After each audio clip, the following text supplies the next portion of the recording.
Welcome to CMIT 454 CCNA Security. Here we're looking at the version 2 of this material. This lecture review is on the CCNA security paper that's required for the course. So with that said, current concerns listed in the paper. Type 7 passwords are used on some of the devices. Telnet is used. There are no written security policies. The firewall has any rules. The company only needs to allow inbound 80 and 443. The company currently allows everything outbound and would like some guidance on how to do that. They would also like to implement a VPN solution. Routers and switches are accessible in the break room by any employee, so physical access is an issue. There are a few requirements. Requirement 1, write a paper and create a PowerPoint or make a video describing how you deal with these issues. So they can kind of be either or. If you are making a PowerPoint, I do require you to have a little bit more detail, not just highlights.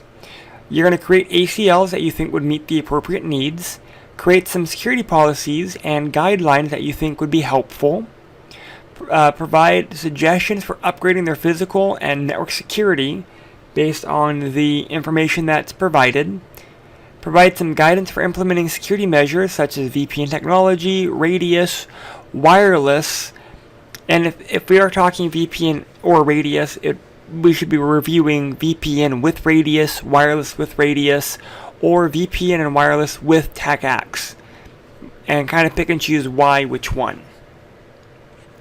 Some additional requirements. Provide a diagram. You can create this in Packet Tracer if you'd like. 20 workstations, 2 servers, 1 router, 2 switches are the minimum. Use notes to label networks. Create VLANs for staff and HR, and again identify them in Packet Tracer. Use public-facing websites for the company website. The website is the one that is listed.us. There are a few hints for this. Provide an introduction, a summary, include references, include diagrams, cover page, ACLs for the firewalls, security policies. You can Google security policy drafts, and that's appropriate, but make sure that you are citing where you're getting them. Do not just copy and paste.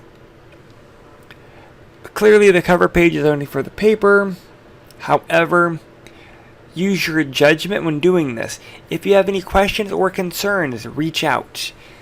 I look forward to working with you on your paper. Thank you.